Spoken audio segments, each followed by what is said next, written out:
Hello and welcome to Eternal Durdles. I'm your host, Zach Clark, and with me as always, Phil Blackman. Phil, how's it going, man?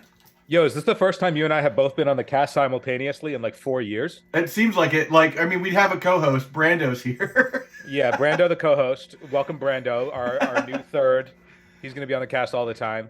He's got a lot of in-depth opinions about the Legacy metagame. Yeah, dude. Brando, take it away. He's 100% on Isamaru, death and taxes.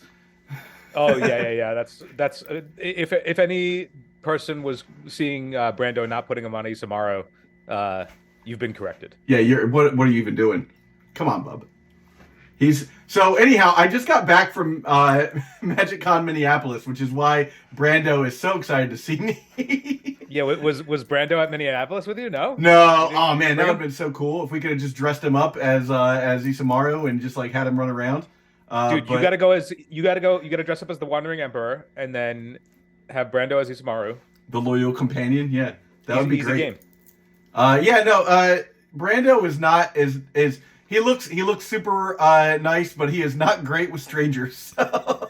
Unfortunately. No, look at Brando. Of course he's good with strangers. He's good with everybody. Look at that face. Look at that face. Yeah, man.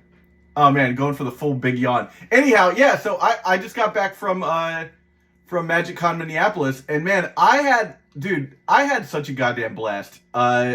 Phil, I met so many fun, just fun content creators and people and the folks at Wizards. I got to do some interviews. I got some special time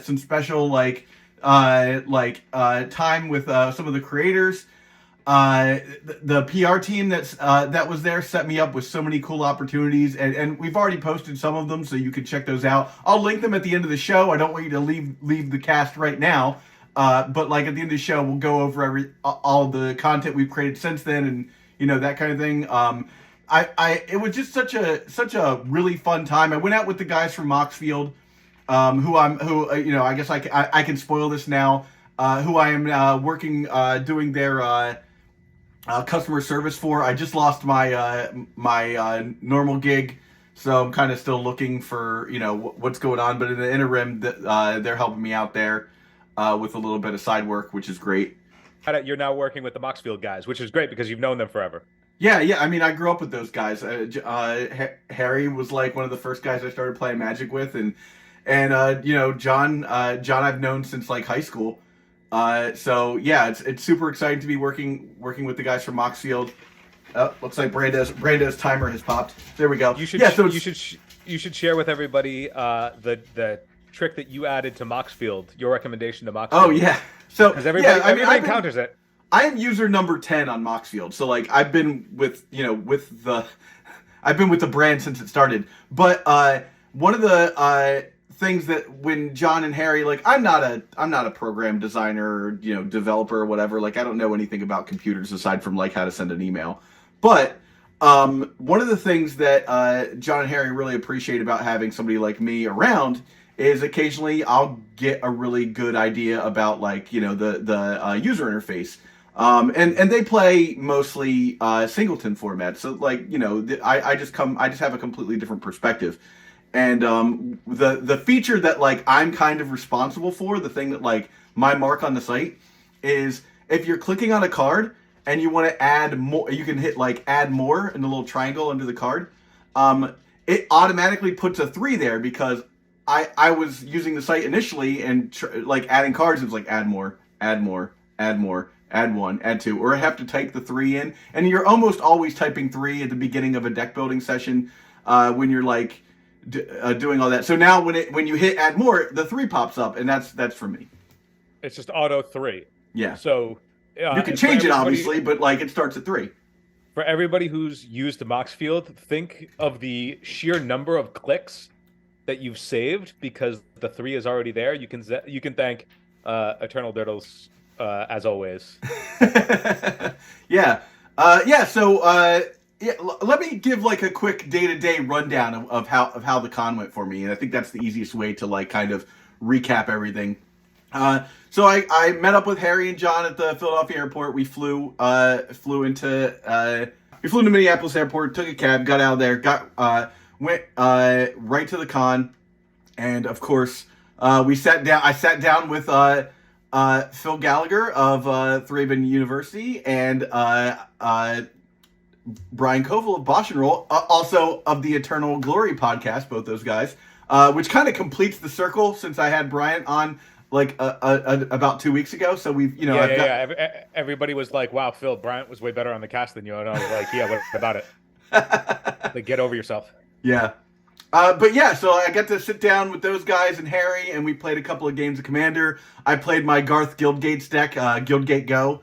I'll link that below. You can see the deck list below. It's a very cheap Guildgate Matters, Maze's End style deck. I actually did end up picking up a win with that game, and then we played a couple of games of CEDH. And that was like super fun. We got into like real tight, fun games. Who's your commander at CDH? I use Angie Falconwrath. So basically, it's a World Gorger Dragon deck. You discard a bunch of Madness cards, trying to find a Reanimate or a Necromancy or a Dance of the Dead, and you end up getting infinite mana and infinite draw off of World Gorger, and then you draw your whole deck, get a bunch of mana, and you discard a Avacyn's Judgment, where X is, whatever your infinite mana is, and you can kill everybody that way. There it is. And the other thing is, like, you can use Glinthorn, is it Glass Cannon? Charger or whatever. It's super glass. Yeah, I prefer my CEDH decks to be like, am I going to win or not? But that deck kind of has, like, a weird mid-range backup plan, because you can just start casting Madness spells, like, which is, but really the deck is pure Glass Cannon combo. But I like that for CDH because normally that's not the style of play that I run. But I like that because like it's a little bit less thinking on my end, because I'm already like, I'm already playing like a bunch of games of Commander. I'm already, I'm playing Legacy, and this is kind of just like, okay, like I can kind of go on autopilot, and if they have it, like I have Red Blasts. But aside from that, like, it's on everybody else to like fix anybody else's like broken deck problems, because I'm a broken deck trying to go off. Yeah. So then we went and had dinner. It was really great, actually. I got to have dinner with a couple of people. One of them was one of the guys from Nitpicking Nerds, Joe Cherries. They're a really great EDH podcast. You probably know about them. They're much larger than we are as far as podcasts are concerned, or YouTube channels are concerned. Yeah, we got to sit down and we just talked about like our Magic experience and like content creation, and just life experience and stuff. It was really fun. Real quick, I have the list up right now, and according to the internet, we're the #1 Magic the Gathering Legacy podcast. Is that not true anymore? It is. Well, we are the #1 Legacy Magic the Gathering podcast, but they are the #1 like EDH YouTube. It's like up with them, and it's between them and like Command Zone. But hold on, pulling up the list. Oh, pulling up the list, he says. No, dude. I mean, according to the internet, we're the #1. We're the #1. It's us. It's actually we're the #1. Yeah. Okay. I didn't know, so I said. This is good news for us. I mean, it's great news. It's wonderful to find out. It's a little awkward to find out now. But anyhow, I probably should have looked this up before the podcast. Yeah, I should have. I'm just looking at the list. I'm looking at the list. Yeah, this is what the list says. The official list. Phil has it. I don't. It's not in front of me. Yeah, we'll put the official list down in the diddly do down below. Yeah, it'll be there. Take a look. But yeah, so it was really nice to just talk with somebody else who's got a lot of experience doing the content creation thing. And, I get to kind of share my Magic the Gathering story, which is a lot at times. And then we all did dinner, and then we went back, and we played like Commander in like the lobby of one of the hotel, and did that for a while. And then ended the night. Woke up the next day. I put on my Pac-Man suit. In case you guys didn't notice or you're listening, I have on my Pac-Man suit right now, and it is the hottest suit. It is by far, yeah. I'm just hold on 1 second. Let me do something real quick. Yeah, so I'm pulling up the list of hottest suits, and the #1 on the list is the Pac-Man suit. It's this particular suit, yeah. It's the Pac-Man suit, #1 Pac-Man suit. It's pretty good. You're doing pretty well this episode, I'd say. Yeah, man. I've been crushing it this episode, it seems like. Yeah, so you know, I went. One of the great things, by the way, about rocking a look like this at like a Magic convention is I was telling Phil, like I have nothing against cosplayers. I love cosplayers. I think that's a cool thing. I'm always like a little timid about hanging out with podcasters or like cosplayers or talking like directly to cosplayers, just because I know they're doing their thing, and they do want people to come up to them, but like that's just my weird social anxiety. But like all weekend, people were just like, "Hey, nice suit," and like that's enough for me. Like it's like, "Hey, thanks, man." Like you know, cool. You know, but almost everyone in the con at some point or another was just like, "I like that suit." You know, and it's like kind of an off-brand thing that like people see it and they're like, "That jives." Like that works. It's just the easiest thing to comment on to start combos. Yeah, it's just like it gives people the permission to come and talk to you about anything really. Yeah, and I feel like you know I have this like sportscaster vibe. You know, like when I'm wearing this, I feel like you know like Howard Cosell. You know, like. Dude, I would definitely if there was the Pac-Man World Championships, I'm hiring you to do the sportscasting. Yeah, of course. Apparently, I don't know if you have the list in front of you, but apparently I've just been ranked the #1 Pac-Man podcaster as well, and the #1 Pac-Man commentator. So, hold on, tell your story. I'll look up that list and I'll let you know where you ranked at. So continuing on. So then they did the Steve Sanu, who kind of does a lot of their marketing and PR. He's kind of the guy that tells the people that are interviewing, like, you can't talk about that yet. You know, like, really great guy. I met him at HasCon a few years ago, and he sat down with me after they did the Secret Lair drop for the new Secret Lair deck. I sat down with him and Jarrett of Infinity Bros, and we played a game where Steve played the Cute to Brute deck, I played my Garth deck, and Jarrett played a Paladin of Moors like Voltron style deck, and we got to see like every card in the deck, and you just hang out with somebody that's involved with the brand and like talk the entire time, and just like it was a really fun, like really chill experience. But we were away from the rest of the crowd, so we really got to like really dig in and see like exactly what you're getting in that, and it's like it's a really nice deck. $150 for like $300 worth of cards, an EDH deck that's just like ready to go, which is great. And they're apparently shipping now. Like I got the coin flip deck, the heads I win, tails you lose deck, which I really like. It's a super fun deck to play, but it took a year to come in. Right. Whereas this one's shipping now. Like it was ready. He was like, here's the box. I opened it. Like these are ready to print. They're ready to go. And you know, and so I also got to ask questions to the team behind the Cute to Brute like event, which was cool. I'll post that video up where it's the whole event, and then I stuck around. I got to ask a question, and then I watched everybody else's questions. So there's a lot of cool information there.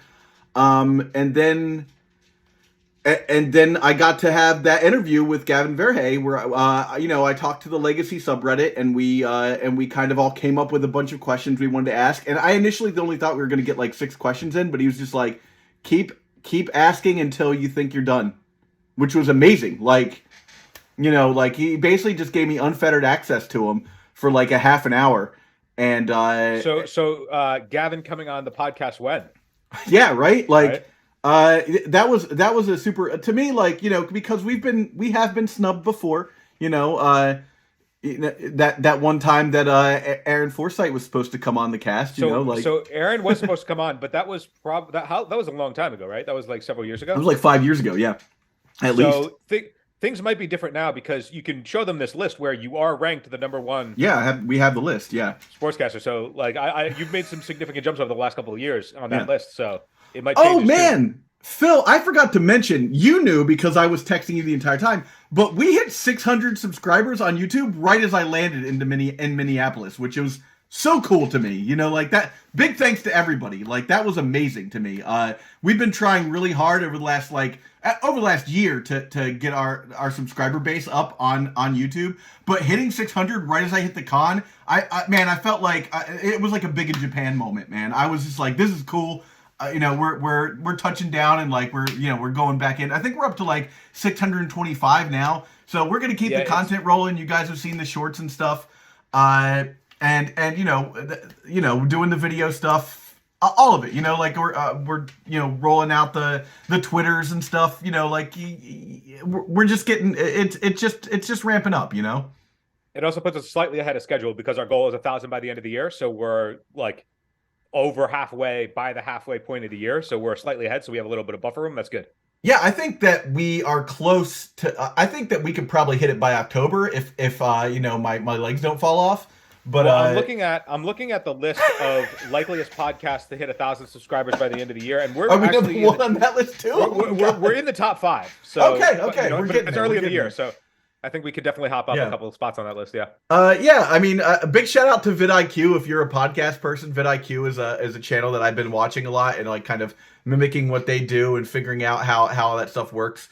So that's been really useful. Doing the shorts every day has been really useful and fun, and sort of that allows us to, we're a legacy podcast, but it allows me to sort of expand my Magic knowledge a little bit. Like I did like a short on Asmora Martika Decina Koldakar, and the biggest comment on that was people just being like, "Did you just say that without tripping over it at all?" Like, I was like, "Hey, me and Phil have had a lot of practice saying Asmora Martika Decina Koldakar. That's just how it is." Yeah, it used to be an award on the show for a while. Yeah. We gave. I believe that we were awarded #1 podcast that could say Asmora Martika Decina Koldakar as well. Yeah. Yeah. So it's unfortunate that list was like discontinued after like spoiler season ended. Yeah. But I think Remy stole it from us. I think Remy usurped us when he did that song. Yeah, and that's fair because Remy's a friend of the cast. But if you go back and look at the archives, if you look at the archives of the Asmora Martika Decina Koldakar list, we are on top of it. So who knows what that would look like today? But at the time when it was discontinued, we are #1. So that is another feather in the cap of the Eternal Durdles podcast. Yeah. So that was like day 2. Did that, and then I played. Just wandered around, played Magic, went and got some food, and then ended the night there. What was the difference between? I went to. Oh, sorry. Go ahead. I forgot. I got invited to the content creator after party thing. So I met some folks there. That was super fun. There was like some karaoke happening. I got in too late to do the karaoke, which is a shame because I could belt it out. But that was a lot of fun. Just talking to people and I had the suit on still, so people were coming up to me like, "Oh, I saw you at the con earlier," whatever. So that was nice. You got a karaoke, just keeping up with the Joneses. Oh man. Well, you can't karaoke your own song. Actually, you know what my go-to karaoke your own song. Come on. You know what my go-to karaoke song is, Phil? It's "You Better You Bet" by The Who.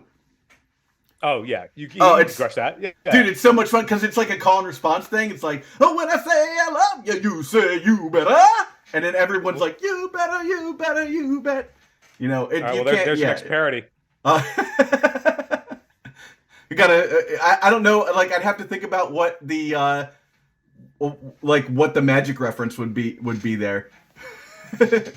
You're already dead. You are already dead.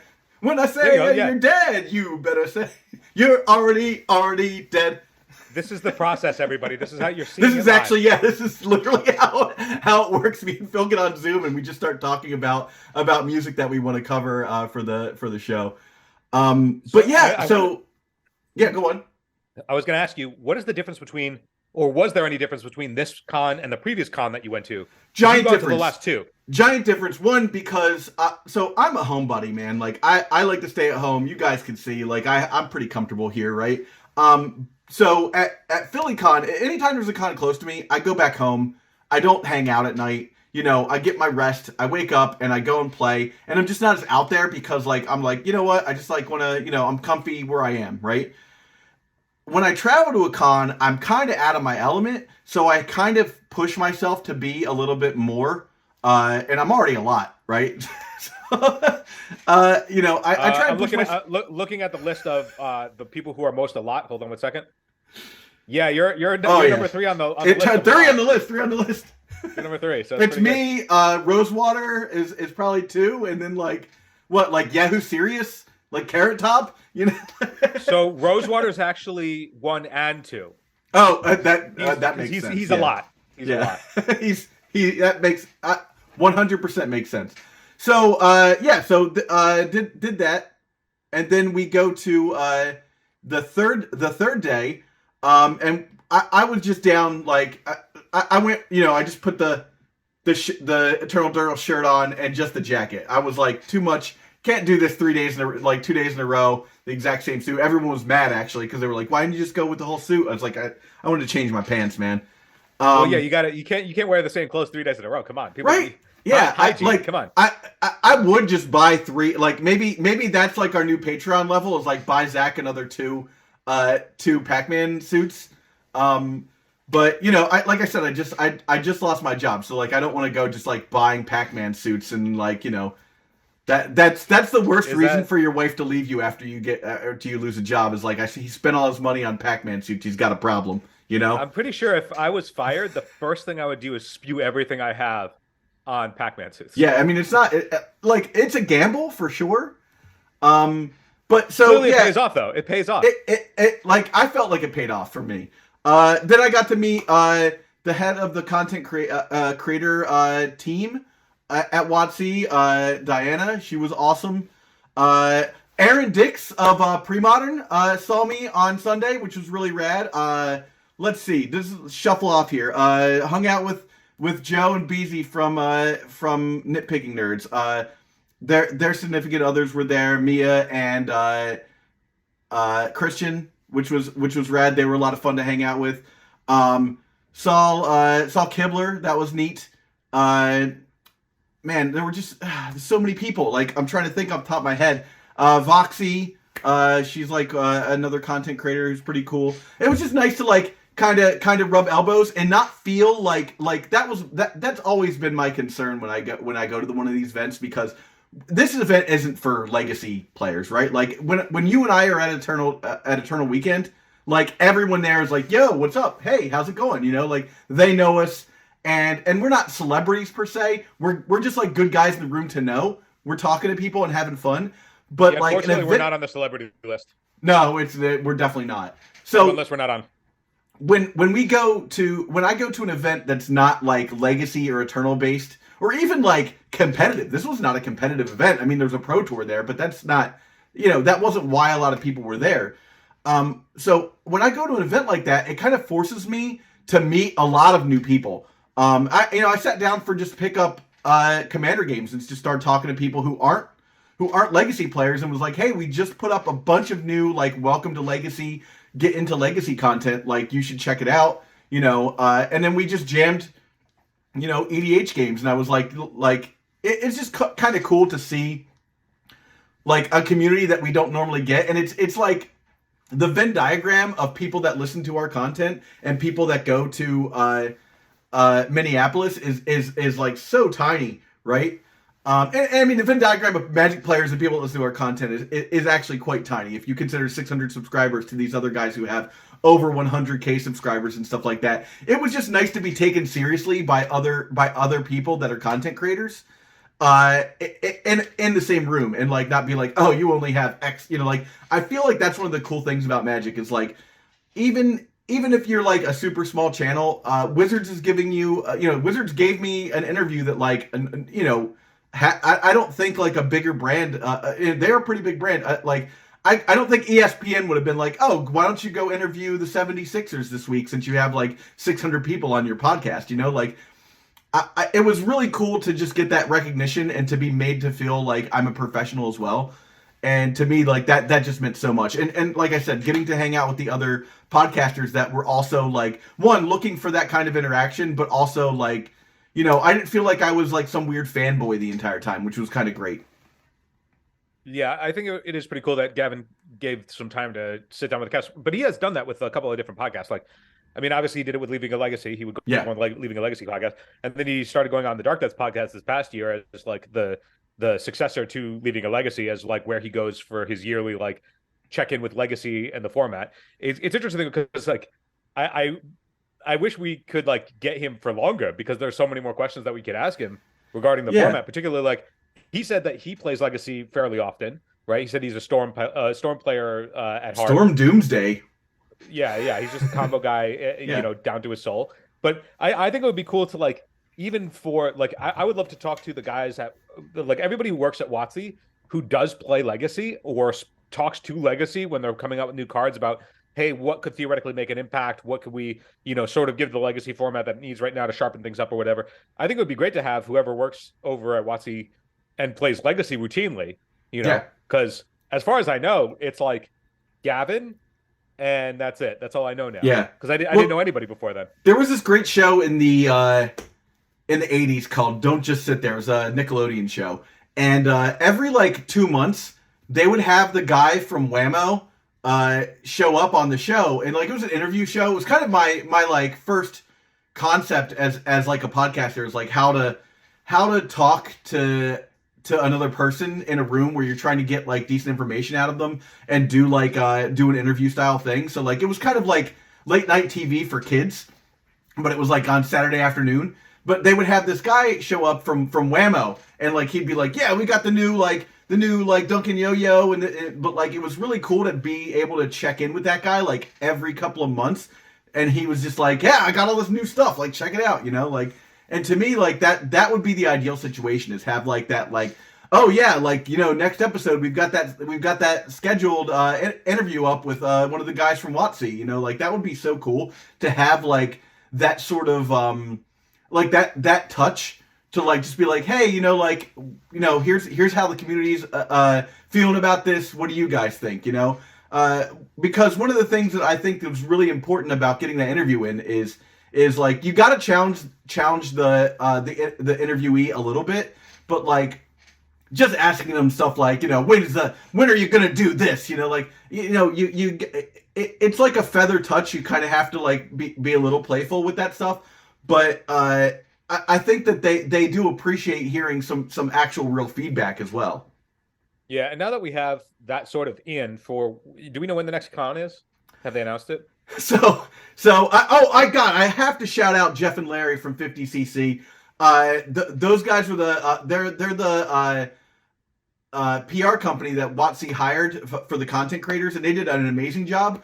But right as I was leaving, Jeff asked me, he said, Zach, are we going to see you at Barcelona? So I don't think I can make it to Barcelona. The money situation is a bit tenuous right now, but man, I would sure love to go to Barcelona. I've been abroad for Magic a couple of times, and it's so much fun. Phil, you've also been abroad for Magic a couple of times. The last time I was abroad was to go to GP Birmingham, and what ended up happening there was the group that I went with, we ended up making it a trip around Europe. So and like a bachelor party too, right? It wasn't a bachelor party. It was Bryant actually proposed on that trip. Not to me, to his congratulations to his now wife. But what ended up happening was it was the first time I met Callum over in the UK. So we met up with Callum in London, and then we like traveled to Belgium and just drank a whole shit ton of beer, and it was delicious. And we got drunk on the cobblestones in the Grand Place, which is like this magical place in Belgium. And by the time we made it to Birmingham, everybody was totally wiped from being hungover for however many days in a row. We all scrubbed, and we decided that next time we do a European trip, it should just not involve Magic. And, anytime we want Magic, we should just focus on the event, because we all did horribly, but not because we had poor deck choices. It was because we all couldn't understand how untapping and our upkeep worked, because we were all wasted. Yeah, we were so wasted. So my story was kind of the opposite of that. I went to Lisbon in 2012. This was Return to Ravnica sealed for a Grand Prix. And what was great is I had just gotten back into the game, so I bought a case of Return to Ravnica and brought like basically 4 of every Ravnica card with me on the plane. And I went with Harry from MoxField. So Harry and I spent the first week hanging out, doing the Lisbon thing, going around Portugal, eating, drinking, hanging out with people, meeting folks. We stayed in a hostel, just like the full Europe experience, right? And every night when we get back to the hotel, the hostel, we would sit down. I had an app that would make a sealed deck, like make your like 6 packs for you, and we would jam sealed at each other and just like try and figure out like the format and like learn, So by the time we got to the event, we were like ready. We were like focused, and I opened like a pretty Bant deck that I sideboarded 3 cards out of it. I took 3 cards out of that and made a really great Grixis deck that I went 5-3 with. I only need to win 1 more to like go to day 2, which would have been amazing because it would have been my first day 2 in the my first day 2 ever. But like that would have been 3 or 4 months after I started playing the game again. So that was like, it felt really good to like be like, oh, I still got it, you know? And it was just like a super fun time and you know, nice chance to hang out with friends. But like I actually did do pretty good for like my skill level at the time. So I was pretty like, oh yeah, we got to do this again. It was so much fun to like, we went like, you know, did you stretch out, how long was your trip? So I actually went there a couple days earlier than the rest of the team. So I was there for like a week and a half. Okay, same, yeah. I overlapped 2 weekends. So the Magic weekend was the second weekend, so I was there for a week and a half prior to that. Yeah. 10 out of 10 we'll do again. That's how long I spent too. But yeah, so finishing up I guess that's kind of everything from MagicCon Minneapolis. I know I missed a ton of stuff. I didn't write anything down. I recapped a lot of this on Twitter. So if you check out Twitter, that's got kind of the rundown of everything. And yeah, I just like, it was just cool to do the gathering, you know, like to meet people, to make friends with people again. You know, it's something that even in Philly, because I had so many local friends around, I was kind of able to just be cloistered at a four top the entire time and be playing Commander the entire time. But I made sure, especially because John and Harry were there to like meet people and talk up MoxField and like kind of, you know, do their thing. So I made sure to like, I wanted to give them their space, but I also wanted to like branch out on my own and talk to people about you know, just 1, about Magic, 2, get some games in, and 3, just, you know, hang out. You know, oh, I also saw Roland. God, how did I forget that? I saw Roland. That was awesome. Yeah, he's at every event. He travels for everything. Yeah, and Joe Vasquez from Get Their Games was there. You know, man, there was just so many people that I got to see. It was such a fun time, man. I just had, I know I keep saying this, but I had such a blast. So we'll figure out how to get you to Lisbon or Barcelona. Barcelona, because if you go to if you don't go to Barcelona, everybody's going to be like, "Where's the Pac-Man suit guy?" Yeah, right. And I mean, this is who I am now, right? Go. If we don't get you to Barcelona, we're going to lose subscribers probably. Let's see when MagicCon Barcelona is. But looks like that is MagicCon Barcelona is July 28th. So I guess hit us up in the Patreon. We'll make a new Patreon tier. Send Zach to Barcelona. You know, maybe they'll.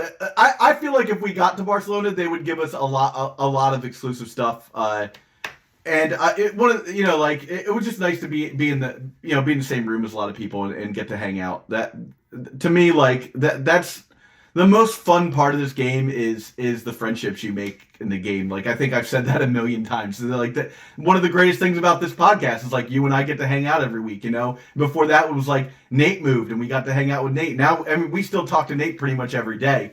But just being able to hang out with your friends in a shared hobby and like that, there's nothing better than that.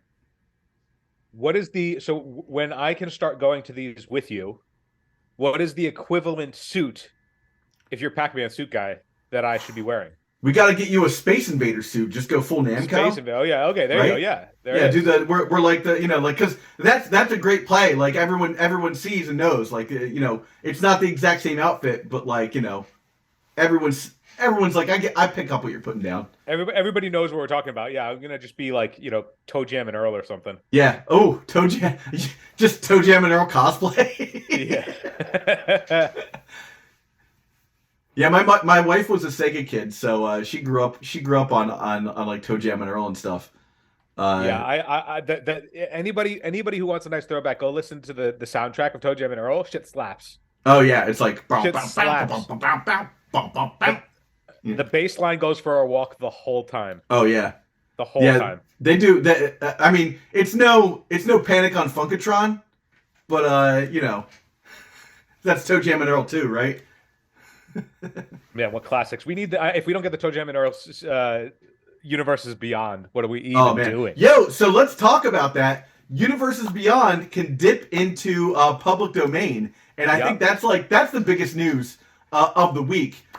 So for me, like the first thing I thought, because I know about a lot of stuff that's in public domain based on LibriVox recordings and stuff like that, and so the two big ones are obviously H.P. Lovecraft and Robert E. Howard. Robert E. Howard did Conan, so you got Conan, you got Kull, you've got Bryn Mac Morn, which is like, these are all minor things to Conan.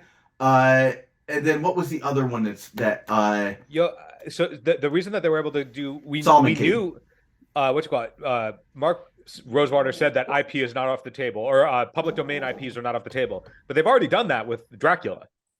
They did the reskin Draculas for the vampire wedding set. I'm forgetting the name of it, Crimson Vow. So they've already dipped into that space already. Now, whether or not they use that for like new designs, that seems like it's only going to happen at it's an eventuality. But bro, give me all the Shakespeare. Yeah, dude, like Shakespeare. Back in the early sets, they quote Shakespeare. Just give me, the 5-color Willie Shakes, and he's just like, look. They love these days designing the wordiest shit they can possibly make. Shakespeare would be perfect. Yeah, I think that give me the like Macbeth versus Hamlet versus Romeo versus Taming of the Shrew commander deck bro, release. Tybalt Where's might that as well at? be Tybalt might as well be Obnixilis, bro. Yeah, Tybalt from come on, Tybalt from what's it called, right? Like, That's what but I'm they saying. use John Leguizamo instead, right? They use they do the Baz Luhrmann version. Dude, that would be so sick. If we got, we've already got what's his name? Hugh Grant. They've already got a Hugh Grant magic card. Like, why can't I have a John Leguizamo magic card, right? Yeah, we could have all those cards. Yeah. I'm ready. We could have Steamboat Willie. Steamboat Willie goes into the public domain in like a year or two. I think that because you could also have the double-sided cards of where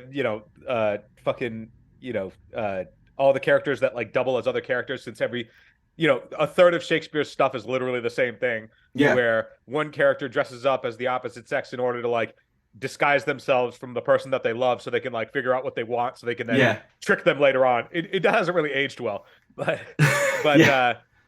but at the same time, it would be ripe for double-sided legends. Well, yeah, I mean, and think about the Brutus versus Julius Caesar dual decks, right? Like, come on. There would be there's so much Shakespeare is an obvious choice. Dude, take me to the Odyssey. I'm ready for Homer's right? Edgar Odyssey. Allan Poe. Let's not dilly dally around with these sort of planes. Let's use actual Earth. There's tons of stuff for Earth. Dude, the Raven Man is ready for Edgar Allan Poe's set. Right? Too easy. Evermore, right? Please. Too easy. Yes. So that's an interesting just piece of information that just got dropped on the internet, and I love that because like I said, I'm a total book nerd to begin with. I have a second edition copy of The Lord of the Rings from 1967. Bro, it's making me think. There are probably so many public domain IPs that I don't realize are public domain. That anybody, if you're in our Discord, let us know which public domain IPs you'd like to see. In our Discord, go into the comments section and tell me what your favorite public domain piece would be right now. Type it in. Because honestly, if we are able to get any of the WotC guys on the podcast anytime in the near future, and we can follow up and be like, hey, Rosewater said public domain IPs aren't off the table, and we can just recommend public domain IPs. I'm sure they have a bunch of I mean, look, Conan, I guarantee is already is already in the works. There's as a listener, if you haven't read Conan, that's totally okay. You know the Arnold Schwarzenegger movies. Maybe you know the Jason Momoa movie, and for that I'm very sorry. And so is Jason Momoa. He did a movie? Yeah, he did a Conan movie, and it's very bad. And he's admitted, he's look, they changed a lot, and it's not good. And what else? Who else was it? They did. Anyhow, the cartoon, but like the stories, the actual book, the books that they put out for Conan are so cool, and like there's just so many great stories, like the Tower of the Elephant, which is like about this alien that Conan finds, and he like they break into this tower. It has one of, so I won't go on too long about this, but it has one of the all-time best like literature quotes from the 20th century.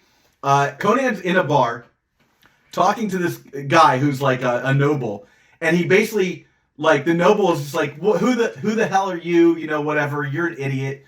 And Conan's like, that's the difference between living in a civilization and living on the steppe. Is like, in civilization, people are a lot ruder because I won't break your face in like a building normally. You know, like, it's just like, as he's like, as a matter of rule. I wish I could read the exact quote because it's just so Conan. Like, he's just like, you know, I could break your neck, but like I'm not gonna, because we're being cool right now. But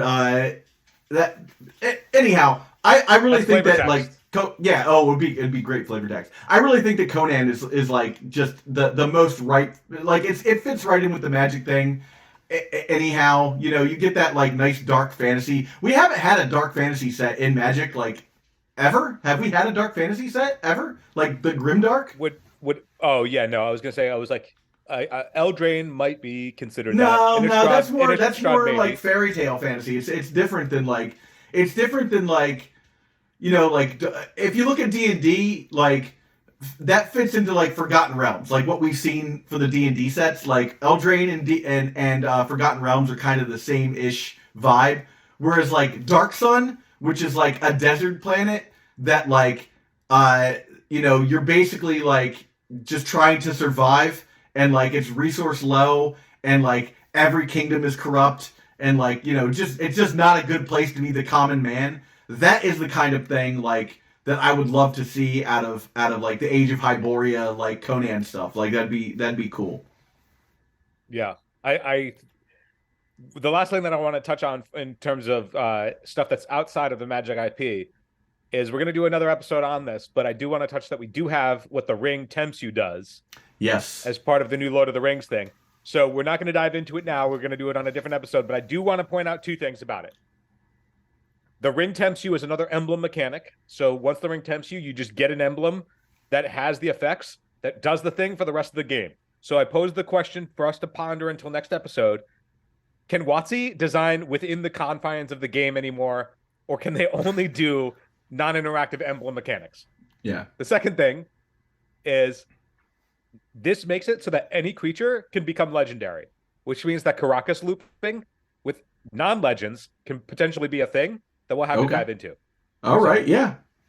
That's pretty interesting, actually. All right, so I think this is probably a good spot to drop off at. You know, it was like I said, it was so much fun to talk about, to go to Minneapolis. If you feel like you wanna see me go to Barcelona, I will go for you to Barcelona. We'll set that up in the Patreon. We'll make a send Zach to Barcelona tier.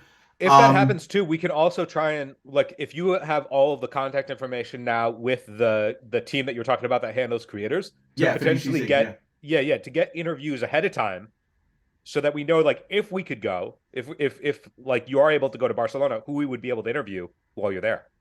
Yeah, they've been very good about coming up with that and telling me who I can get, and like working. You know, they're doing the legwork for me, which is really awesome. Once again, I just want to thank Jeff and Larry for all their help over the weekend.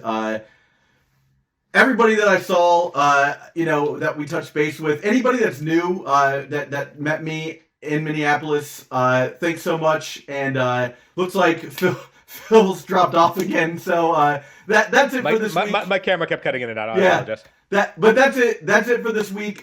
We will see you next week, and we'll talk about more legacy content. It'll be less of a slice of life situation. And hey, maybe I'll have a new job by then, so we'll see what happens. Zach is gonna have a new job. We're gonna talk about the Ring Tempts You, and also Go, go, go, go, go. Go, you go.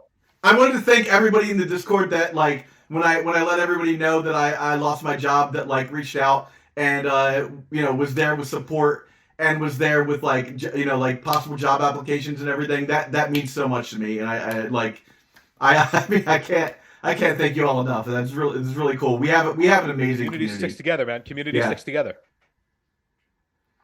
I think that's it for me. You got anything else, Phil?